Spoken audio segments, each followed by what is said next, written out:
Tonight I wanna see the bright lights over me. Show me something magical. Show me everything I want and more.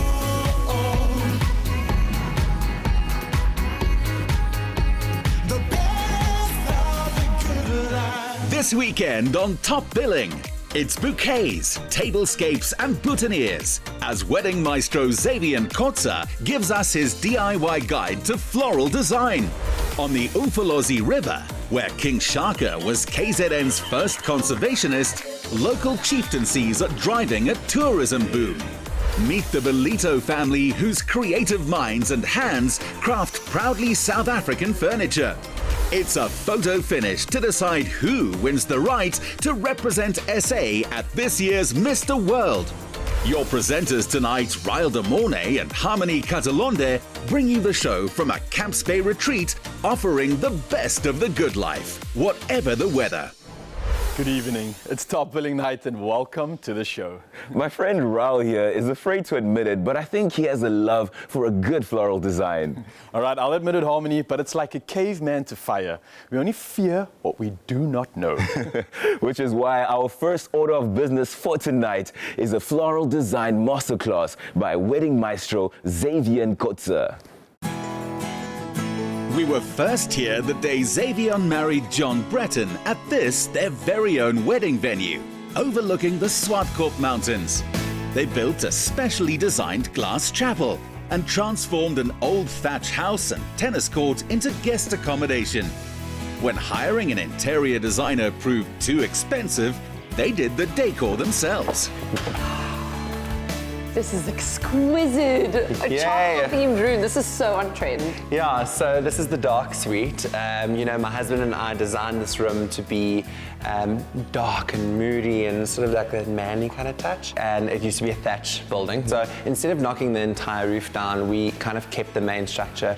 And one of the things that I love about doing interiors, I'll always make the walls the same color as the ceiling, just to carry on that beautiful texture to make sure people feel calm and relaxed. So then are all the spaces like this? No, that would be boring. Of course not. So, you know, we played around with different textures and we played a lot with colors. I've definitely got a great sense and feeling of this paradise. But let's not forget the main reason why we are here. Yes, to go do flowers. Have you done flowers before?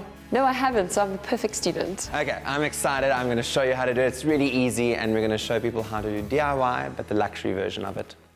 The idea was to give a strong basic technique for wedding flowers, a foundation from which to go out and be able to improvise other looks.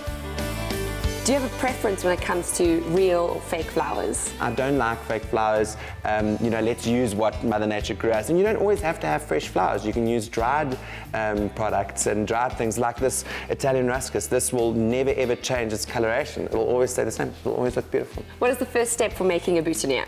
So we're going to use cluster roses because they're nice and small. In today's day and age, you know, you don't really get fragrant flowers anymore. You do. But they're grown on such mass, you know, there's only special roses and things that you get that are still fragrant, which luckily we have here today, which are the O'Hara roses, which are beautiful. I flew them in from Kenya.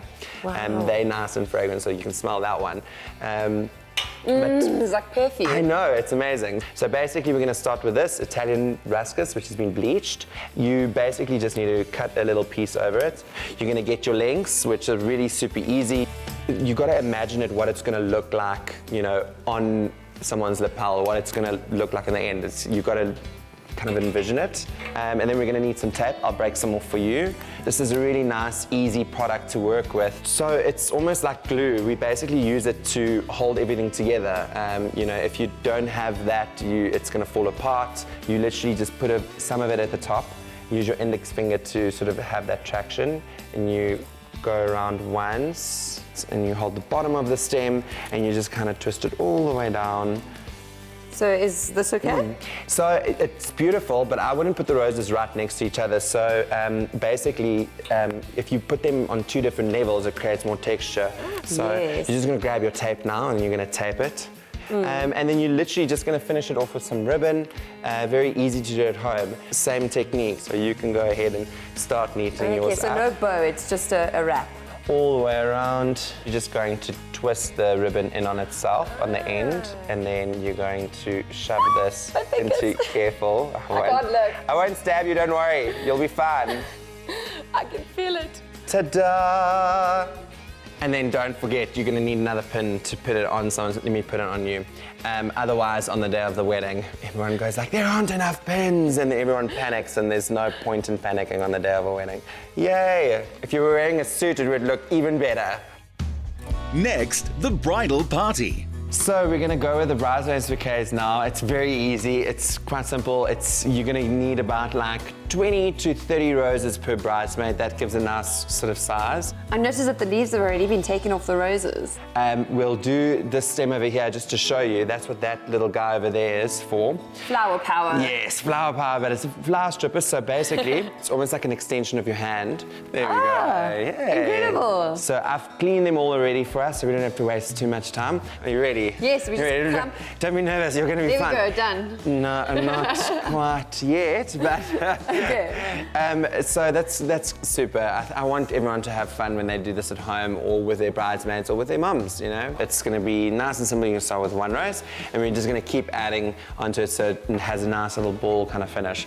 And you'll notice while I'm doing this, I'm not putting the roses straight on, because what happens is it puts pressure on the stem, and then the roses are going to break off. Put it at an angle, it's going to put less strain on the stem, and then you literally just start going all the way around. Do you see that round shape is starting? And look at yours. It's already looking pretty. Like a mini version. Yeah, so you're the flower girl, I'm the bridesmaid, the maid of honor. Yeah, and then just keep going around and around. This is the easiest and the simplest bouquet that people can do at home. How do you control the flaring? You literally just take a cable tie. It's the easiest way of going about it, because that's going to hold that shape. And you want to go nice and tight, but not too tight that it damages the rose stems. And then that just closes it all at the bottom. And that's really pretty much it. Now we're just going to ribbon it, and then it's going to be the perfect little small bridesmaid's bouquet. And I think we just need to wrap it now with ribbon and we're done. There we go. So you're just going to hold it over there. Once you have traction, you can pull it nice and tight. You've done a lot of high-profile weddings. What is your #1 advice that you give to brides? You know, for me, the biggest tip that I can give to people is not to sweat the small stuff, because the minute you start stressing about all the small little things, you throw yourself into a flat spin, and then it's just not worth it. You've got to remember, at the end of the day, you're getting married to your person, and that's what it should be about. This is for like a ballerina bride. Yeah, this is very girly today, but yeah, you can do anything you want. That's the beautiful thing about flowers. We get any colors and textures and types and styles, so it's all about what you like and what you want for your special day. What is your opinion about colors for weddings? You know, one of the safest things to do for your wedding is to go with the green and white color palette, because that will never go out of style.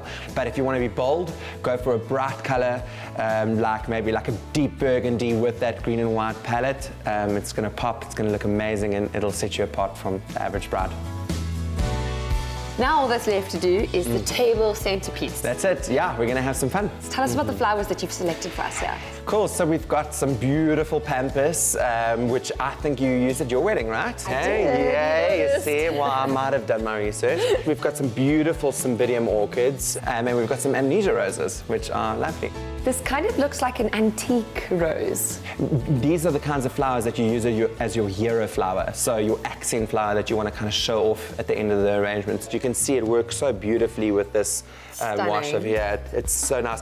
And you don't necessarily need to use the pampas at home. If you want to use greenery, you can go and cut it out of your trees. This grows in the wild, believe it or not. Especially in Joburg, it's all over the place. You can cut it and it lasts forever. You just spray a little bit of hairspray in it and it'll keep the seeds attached, and then you're good to go. Okay, so this one's going to go right in the side at the bottom over there. I wasn't expecting that. I thought they were all gonna...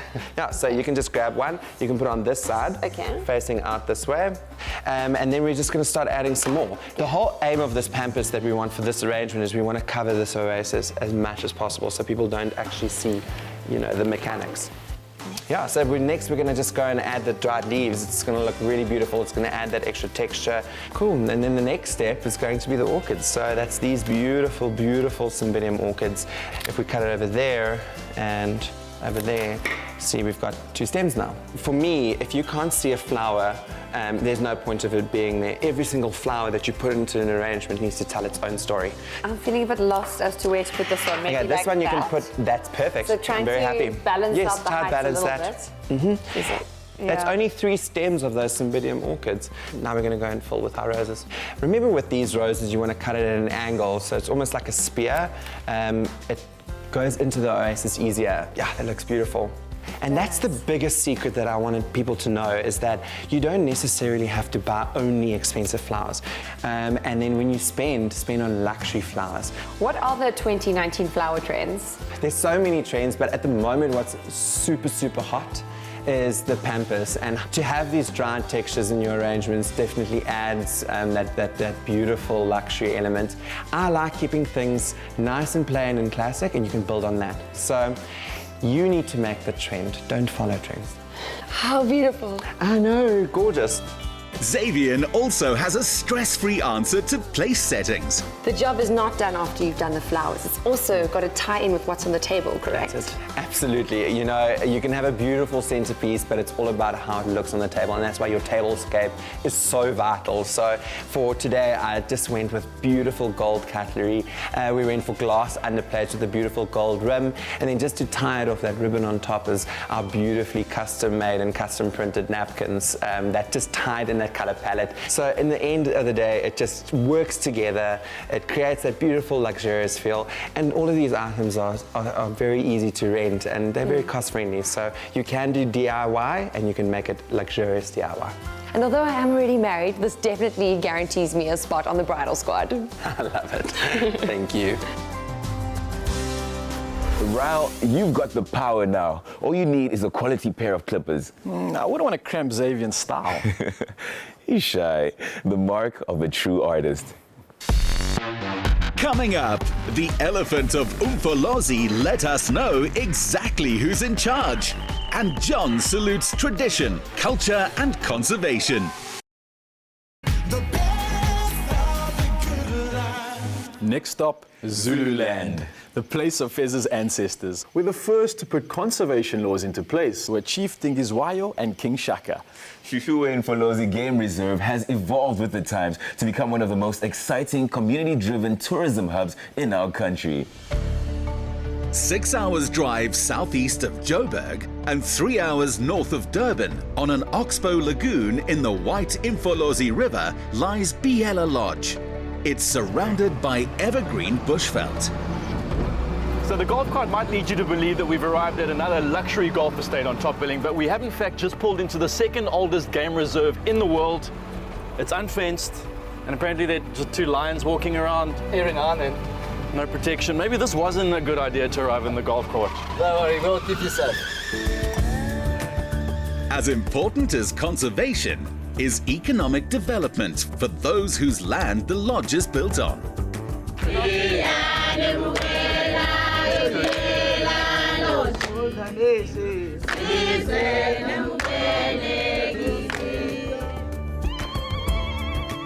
The people and chieftaincies of Biela and Mthembu trace their ancestry to warriors of Shakas who were awarded these districts to rule. Honored to work with them is General Manager Duran Elish.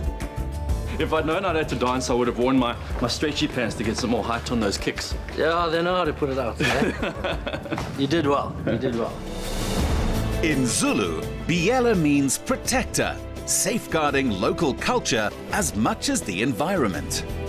And this location is absolutely spectacular. You don't get any better. You're right on the White Umfolozi River on stilts. It is unbelievable. Walking in the footsteps of giants is what we like to say here. King Shaka, Dr. Ian Player, and now a world-famous hospitality brand that has come into the fold.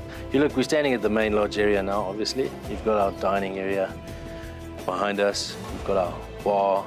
There's a downstairs spa and main lodge with an incredible room flow pool. You know, different experiences as you move throughout the lodge. You can see buffalo now as we're talking. There's a herd of elephant in the background. But it's more than that. You know, it's obviously wildlife, it's safari time, but it's also history, it's culture. Those are also major components of what the story is about. Sitting around the fire, guests learn how Dr. Ian Player established Operation Rhino here. On a stroll to your villa, you walk on ground where white rhino fought their way back from near extinction. John was inspired. Oh, wow. How beautiful is this room? I love how unassuming that is from the outside. You never expect this. It kind of blends in with the environment. It's almost like a mud hut.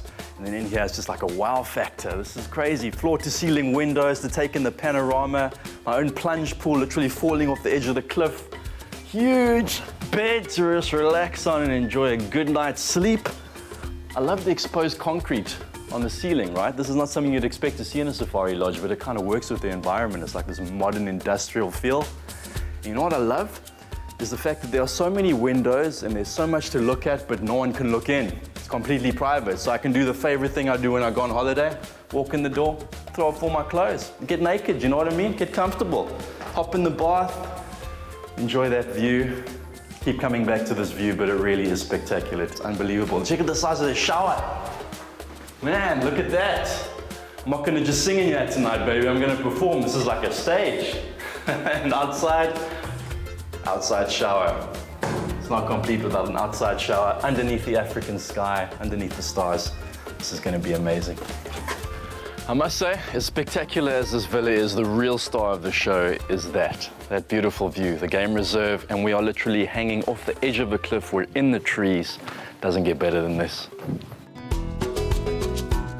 Each private villa comes with its own balcony, from which elephant, buffalo, crocodile and wild dogs are often spotted. To see them up close, John took a drive with Victor Breitenbach, senior guide to the Greater Hluhluwe Umfolozi Big Five Reserve. We had a close encounter with an elephant, keen to show whose territory this was. Right, everyone, so we've got a big elephant bull here. Easy to judge just by the size. The bulls tend to be alone, whereas the females are what we call breeding herds. And something quite nice, if we can see the ear sticking out there, it's almost the exact shape of the African continent, which is one of my favorite things about Ellies, and quite a strange coincidence. Yeah, well, for me, when you think Africa, you think elephant, so. Exactly. Doesn't get more iconic than an elephant. The bull's display in showing who's boss might have been a way of telling our fellow passengers Barry and Sonia Tiernissen that though they are the lodge owners, the bush belongs to the animals. It's so beautiful up here, and you get a sense of that history. You can almost feel the energy, right? Especially when you can picture Shaka and his warriors running through the White Umfolozi River. Yeah, well, Shaka lived about 40 kilometers this side, and his hunting grounds were this side. So you can imagine these warriors heading towards this beautiful, pristine hunting grounds in the past. And with Shaka preserving it as a hunting ground, that actually was the start of preservation yes. of this area. Yeah. So it's amazing how it's done a full circle back to where we are today. Well, a lot of people didn't know that about Shaka. He wasn't just this fierce warrior, he was actually a conservationist long before the Europeans came along and coined that phrase. Yes, that is one of our most important things for this project, is to conserve this land. It's beautiful, pristine land. It's his land. It's the people's land. It's for the community. And by preserving the land, we're conserving the animals. Here we are in this beautiful, wonderful, community-driven project. To upsize the capacity of Hluhluwe Umfolozi, 5 descendants of King Shaka's chiefs have given tribal land to the reserve. These include the Nkosi Mtembu, Biela, Zulu, Tetwa and Mlaba. Their forward thinking is paying dividends for their people, who are trained to staff and manage the lodges. Creating work where people live has been to the benefit of team members like Guest Relations Officer Sihle Buthelezi. Sihle, we loved hearing about your story earlier. Yeah, Jonathan, it's been an amazing journey for me personally, and I think for the rest of the staff around here. As a young boy looking after my father's cattle, I never thought that one day I'll make money, like I'll make a living out of this place. So having this project around here has been a blessing to us. And right now I'm on TV and I'm a big fan of top billing, so talking to you. Like, he's the continuity of that journey for me. So, Jonah, please enjoy your spot. Awesome. Thanks, Fezile, and congrats on your TV debut, eh? Thank you so much. You nailed it. Development has long passed through Imfolozi over the bridge. Now euros, pounds and dollars flow directly into the community as tourists buy traditional beadwork from producers like Bonakele Shandu. Your beadwork is so beautiful and it's such an important part of your Zulu culture. Kubalulekile ukuthi senze ubuhlali ngoba iyona ndlela siyibona ngayo ukuthi esihloba ngayo siyamazi ukuthi singamele. Ngoba khona entanyeni futhi nakho lokhu mangabe kuyimshado noma kuyimicimbi ethile. Lokhu ngoba silisa. Oh, cool. Yeah, this is my color. You just knew right away that I liked it. It's too small. Lokhu kwabantu besimama ngoba kanje.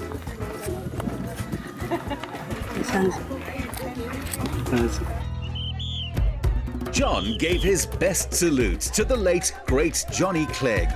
Thinking of the great warrior's passing, he decided to seek out the wisdom of his own ancestors with Sangoma Tobile Gazu.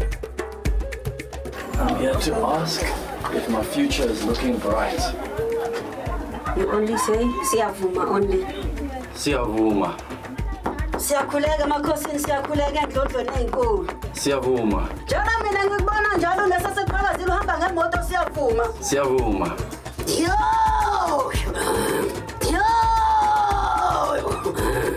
Bazoba khona izinto zakho hamba besazalahleka siyavuma. Ngoba izinto uzenzanga kahle kubantu abadala siyavuma. Siyavuma. Thokoza Dlozi. Visiting with the ancestors, the Sangoma and the village, it was clear how positive it is for locals to find careers here, where community and history are so strong. It was at the entrance to this valley that one of Shaka's most rebellious commanders, Matlagazi and his clan, hid from the wrath of the king. Such are the stories Sihle keeps guests enthralled with, as executive chef Tinus Janse van Rensburg prepares dinner. Hi, Chef. Good yourself. How's it going? So it turns out this whole luxury bush experience builds up quite an appetite. It does. So what's on the menu tonight? To top off your luxury experience this evening, I'm preparing for you a Norwegian salmon plate with deep fried capers, lemon curd, and a lemon yogurt. For main course, what we're going to be serving is grilled king clip, potato mousse, grilled green beans, and we're going to top it out off with a caper béarnaise sauce.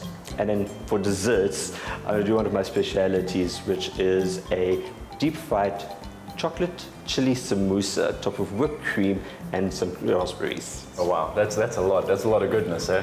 I hope you would enjoy it. Yeah, I think you'll be okay, right? You don't need a hand or anything. I've been chilling really hard today. I'm actually quite exhausted from all the chilling. Just go and relax and I'll have you done for you in a few minutes. Thanks. Cheers. With a coastline so close, the locally caught lionfish is fresh from the sea. So many good things on this plate. I don't know what to dip where or just get it all down there. Well, you just have to feel it and look for the flavour, huh? Oh, so it's good. really good. Potato puree. Yummy. Perfect. Thank you. Enjoy. Main course.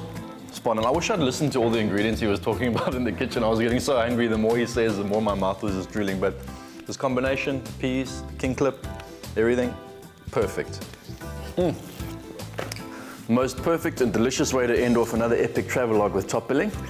Fez, I miss you, man. This is the kind of place where I just sit back, relax, enjoy taking all the beauty, and I actually miss Fez. No offense, Victor. None taken. But I miss you, Fez. Need to go on another bromance trip. As the samosas arrived, so did the live soundtrack of elephants from the Imfolozi River below.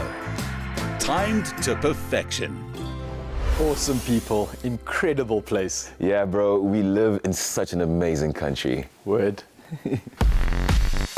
Coming up, a handcrafted designer furniture brand is born as a quantity surveyor and a teacher do a career U-turn.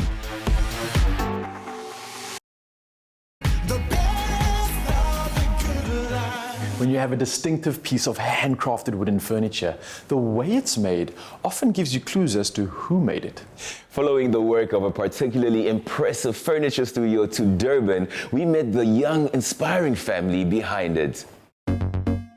The lean, understated designs from Kipiki Studio immediately attracted positive attention when they featured at two of South Africa's biggest design expos. The furniture is created here in Ballito by Michael and Kylie Bornman. The couple met at prep school. She designs each piece and he makes them by hand. Michael, Kylie, it's so great to meet you. And who's this little angel? This is Finley Gray. And I see the family is growing by one more. Yes, on Tuesday. Wow, congratulations. I know, thank you. Your company has only been around for a year and a half, and already you're making waves within the minimalistic furniture industry. What does Kipiki mean? It means unique in Swahili. Is that what inspires your designs? What makes us unique is that our stories are so different, and we came together, and the story behind the furniture is what makes it so unique. Michael is a craftsman who studied quantity surveying and worked on copper mines before pursuing his love for furniture making. Michael, where does your love for creating and woodwork come from? Growing up, my father was probably the primary source of creating that passion for me. And not so much that he would be in the workshop for hours doing stuff, but he just allowed me to sort of adventure in that space. And he gave me freedom with tools, and like I wrecked everything in there, but he was happy with that. And I think just over time of playing around, I found that this is something I really love doing. And there was the seed that was planted just through hours and hours of myself exploring something. Skills and wisdom is all good, but you also need tools and resources. What kind of materials do you use? We started off primarily using timber, just because it was what I knew.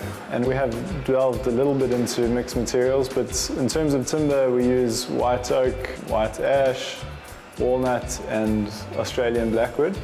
We try and veer away from African timbers just because the African forestry system is under danger and not controlled very well. So we try and not support that industry just because it's not sustainable. And you get to do this with the love of your life. What's the best part about working with Kylie?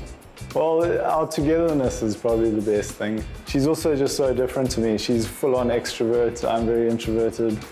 She's so good at certain things that I don't even understand, like I don't know where to start.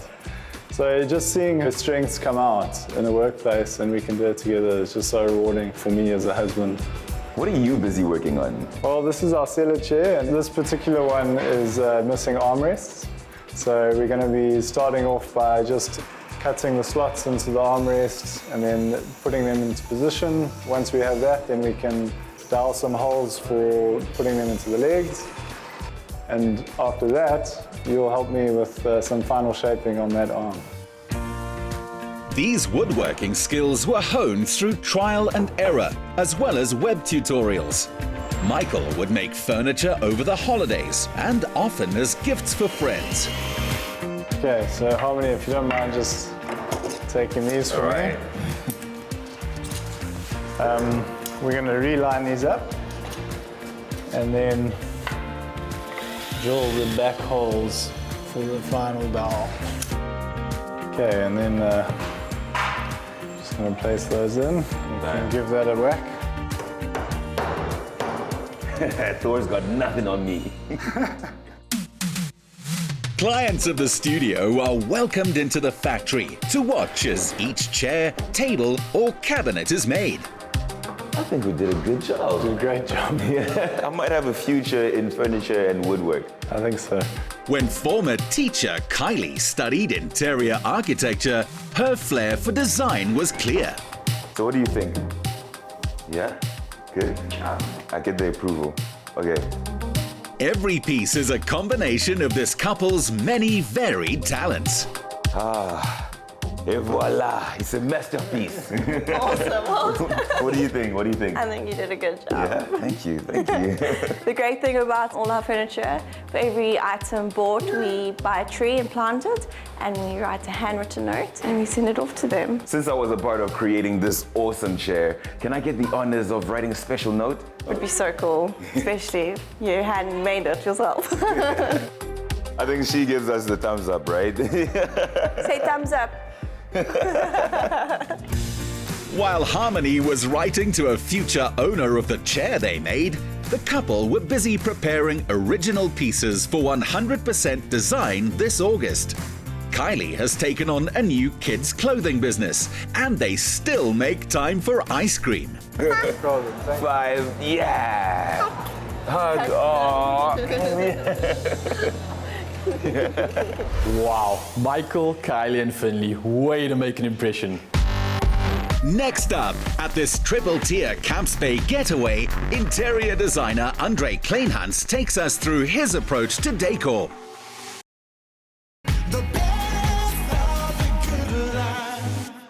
This is for all my Al Pacino fans. Okay, tonight's incredibly cinematic location is often used for film shoots and takes me straight back to a scene from which Al Pacino movie? Is that when a certain Michelle Pfeiffer makes an unforgettable entrance? Indeed, it would be. And if you're not sure which film it is, hopefully this house will jog your memory. Built in Camps Bay, the property took shape in 2 phases. At first, it was a double story, until 3 years later, the top floor was added to maximize views. By the time designer Andre Kleinhans was asked to redo the interiors and decor, the house had been rented by a bachelor from Durban.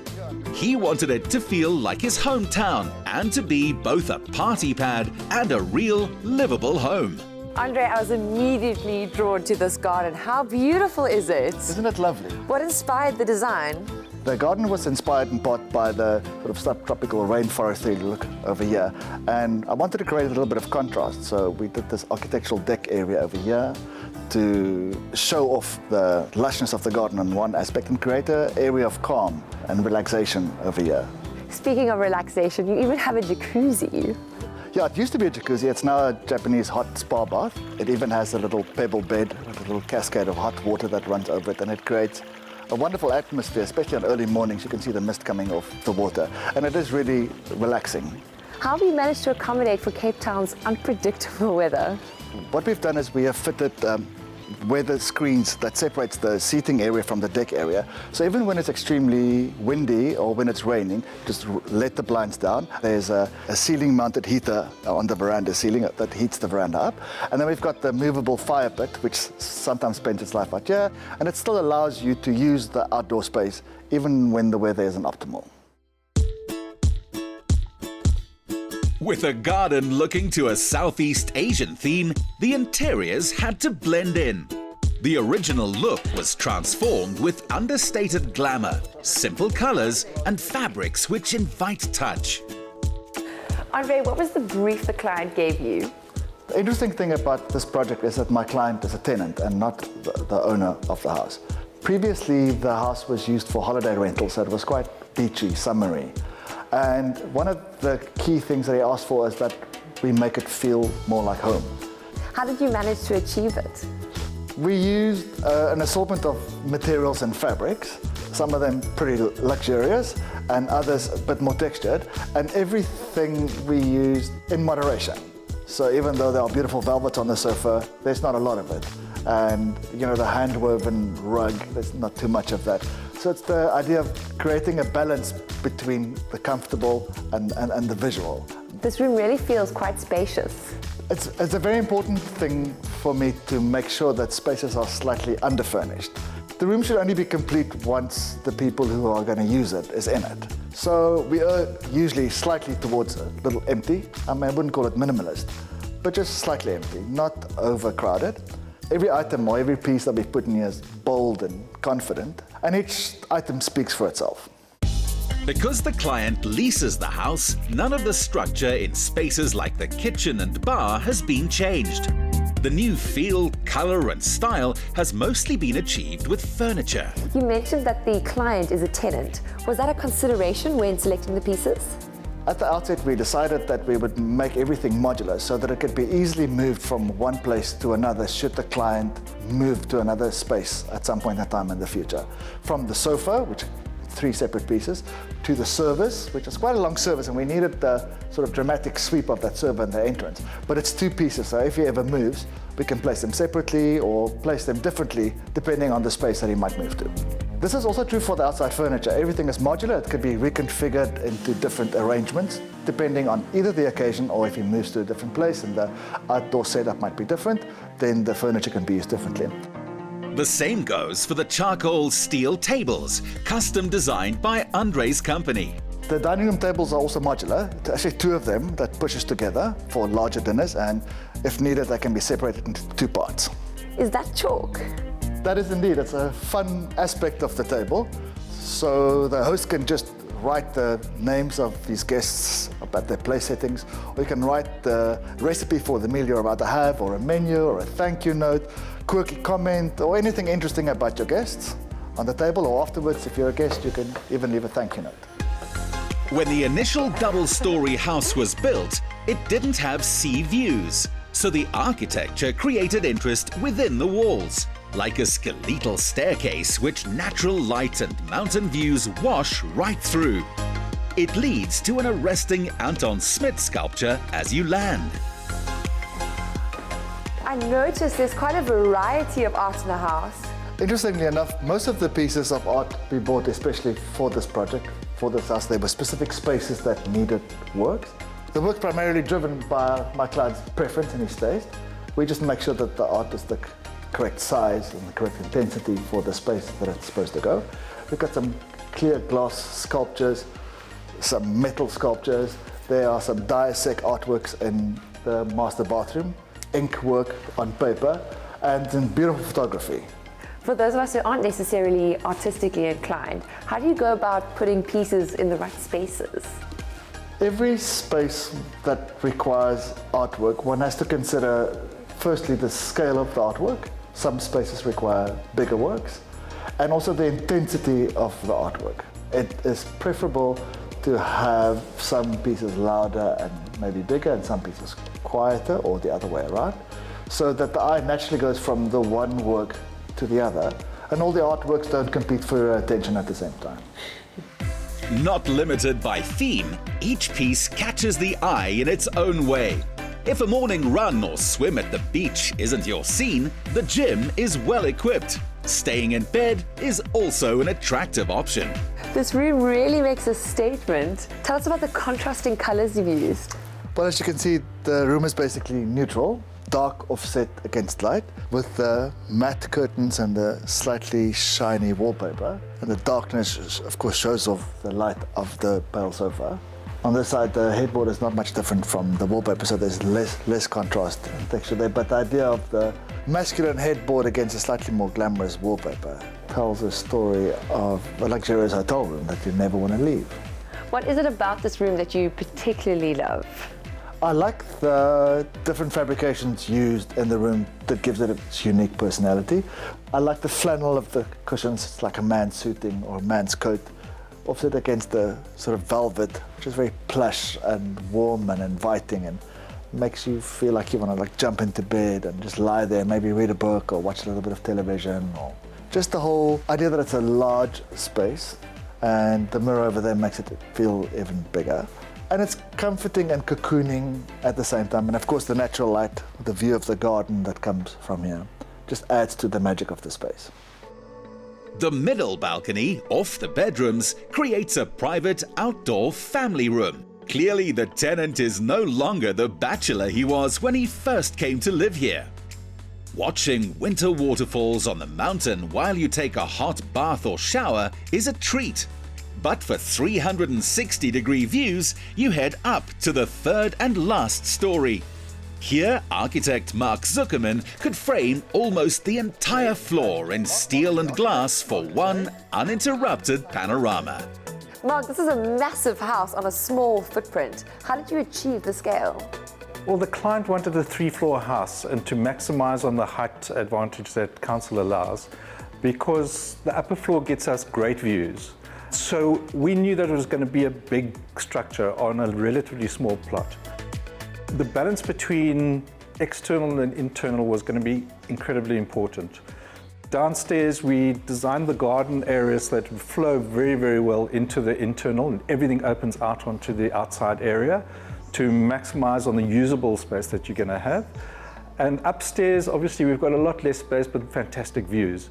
So from the external of the building, we knew we had this big blob, and we try to use different textures, different colors, and different massings to try cut it up so that you've got a 2-floor base for the building, and then a very light structure at the top, which kind of sails up, and it's made of steel and glass, essentially. This level seems self-sufficient. Yes, well, the client's brief to us was that he wanted a double dwelling, essentially, so that the upstairs could be a penthouse used on its own with separate lift access. So you'll notice outside there are 2 sets of double garages, and one services the house downstairs, the other one potentially could service the penthouse upstairs. And Andre, I love what you've done with this space. It's very different to the first level. Thank you very much. It's probably because there's much more glass and much less wall up here than downstairs. On the one side, it lets us see the wonderful view of the mountain, and on the other side, you can see the beach over there. Then we've got the advantage of the wonderful heated outdoor pool, which means it can be used for most of the year in Cape Town. So wonderful. Isn't it just? Yeah. I also love the furniture pieces you've selected, particularly this table. It is gorgeous. The table comes with its own story. We originally intended to bring it up the staircase, but in the end it's too big and too heavy, so we had to crane it over the side of the building, over the glass balustrade on a windy Camps Bay day. It was nerve-wracking. In the end, I think it cleared the balustrades by like a centimetre or so. I was so panicked, I was rocking backwards and forwards down there, hoping that it'll go smoothly. And luckily in the end it did, and here it is. And it was totally worth it. Absolutely. With the light ever changing up here, Andre's checkered rug is brought to life. And the color and print of scatter cushions is all you need to animate the sand-colored sofas. Black chairs stand out like works of art against the rug, while nature provides the rest of the decor. Gentlemen, thank you so much for showing me around today. I had a wonderful time, and I think it just goes to show that teamwork makes the dream work. Absolutely. Cheers. Thanks. As much as the tenant loves his home turf in Durban, Cape Town is growing on him. Join the party on #TopBilling and tell us which Al Pacino classic this villa reminds you of. And knowing the answer is its own reward. Coming up, Beyond the Speedo, 13 South Africa. Go check it out and see who posed the strongest challenge to our guy. The 13 finalists included a teacher, businessman, mechanical engineer, and of course, our doctor. A caliber of men fitting a competition to decide who best represents SA to the rest of the globe. Hey, brother. Hey, man. Good to have you here. Yeah, you know I support you. I'm your biggest fan, bro. Listen, you give me a hard time, but you do come through when it comes to events like this. Listen, so you're the sexiest man in SA. You're just taking that title. Now you want to conquer the world. What is this overachieving you're doing here? I think it's just basically when something kind of gives itself to me. Like in this instance, I know I was kind of sitting there and I got this message. I was talking about Mr. World South Africa, and I just felt like maybe life's telling me that I need to do this. Listen, I know the Oaks are chilling behind you. Yeah, they're all quite relaxed. What's going to give you the edge, dude? What do you think's going to help you take it? I mean, they're a great group of guys. I've had such great experiences with them. Everybody is really upbeat. The excitement is high. But I think if I'm being very honest, I've been in situations like this, and at the end of the day, and you've helped me with this, I'm going to give them one compliment today. Just be me. And at the end of the day, if you don't get it and you're you, that's okay. Mr. World SA finalist, how does that feel, man? It's incredible, actually. It's been a long journey. Finally, the evening is here for us, and I'm just living my dream currently. Well, for me, I'm actually from the farm, so it's the very first time for me. All my friends are very surprised. See, straight off the farm and onto the ramp. I mean, that's a great story in itself, eh? What's going to give you that edge? I'd like to think I embody qualities of Mr. World South Africa, that being mind, body and soul. But then again, there's 12 other fantastic guys here who embody the same thing. And you know, it's going to be difficult, but I'm going to give it my all, and whatever happens, happens. Okay, Fez, get out of here. Seriously, you've been interviewed already. I must apologize for him. He's always trying to steal people's thunder. Unbelievable. It's a massive international thing. What made you guys enter the competition? Jono, this competition is actually a step before the Mr. World pageant, which takes place next month in the Philippines. And it is also the epitome of male pageantry in the country and internationally as well. If you make it to Mr. World, that is basically the highest level achieved. And you, my brother? For me, coming from the Eastern Cape, in a township called Mtansane, for me, I think it's gonna boost other guys' confidence as well, because no matter where you come from, you can always be whatever you want in life. Inspiring others to do the same. Well, best of luck, guys. We're going to be shouting for you. Enjoy yourselves.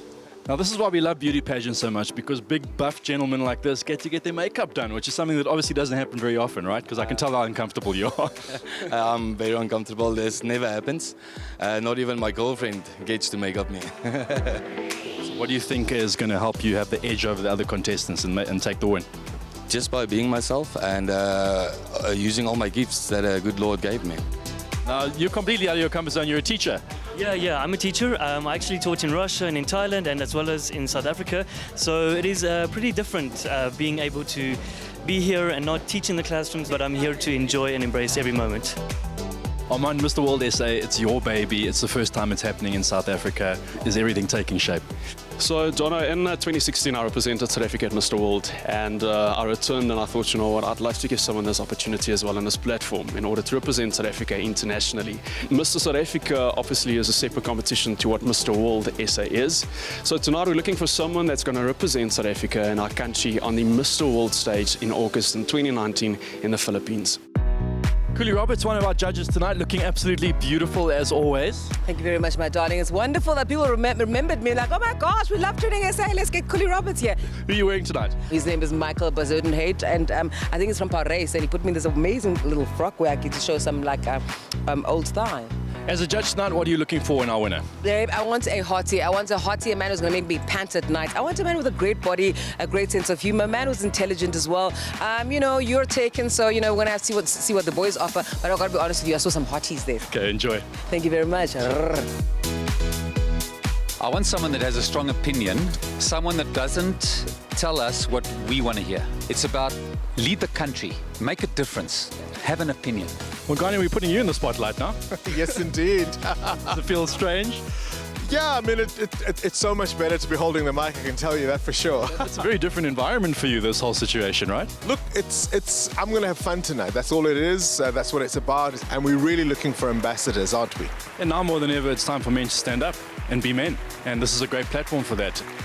I'm looking for somebody who wants to engage. In other words, somebody who's not looking, you know, to get through life because of what they look like, although obviously that can't hurt, but really somebody who says, I want to stand for something that matters not only to me, but something that's bigger than myself, that matters to the people that I represent and to their aspirations. Entrepreneur Shivram Sander won second runner-up. Businessman Amro Gabriels finished as first runner-up. And the winner, top billings Fezile Mkhize, now heads for Mr. World next month. I knew it, brother. I knew it, bro. I'm so proud of you, boy. Take us through everything. I just want to tell you, Jono, unless you've done a pageant, I don't think you've lived. It was crazy, man. That was like the first thing that we had was the whole swimsuit, swimwear. I didn't waste any time. They sent you out in Speedos right away, man. Get the nerves out the way. I was actually hoping you were going to be standing right there, like in the front seat, so you can have a look. I got blackmail pictures, bro.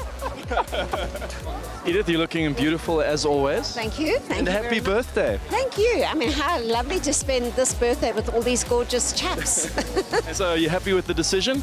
Very, very, very happy, yeah. I think he was one of my favorites from the beginning, so I was very happy with the result. What were some of the things you were looking out for when you went to the competition? I was looking for someone that's very self-confident, someone who I think knows what he's talking about, and I really felt that the winner brought all of those things together. No, man, now it's the world stage. Oh, man, listen, if I can put up with this guy, I think I can handle Mr. World. I can. You're good. He's good. He'll be all right. I'm proud of you, boy. I'm proud of you. My voice is so sore from shouting. He loves me. member of the League of Extraordinary Gentlemen, sexiest man, and now surely the leading contender for Mr. World. While saving lives as his day job. Such an overachiever. Until next Saturday, good night, South Africa. And God bless.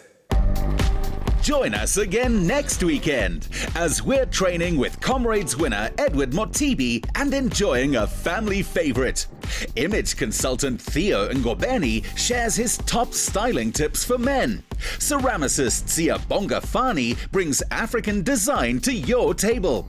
And Nico van der Meulen transforms a 60s house into a top-billing dream home.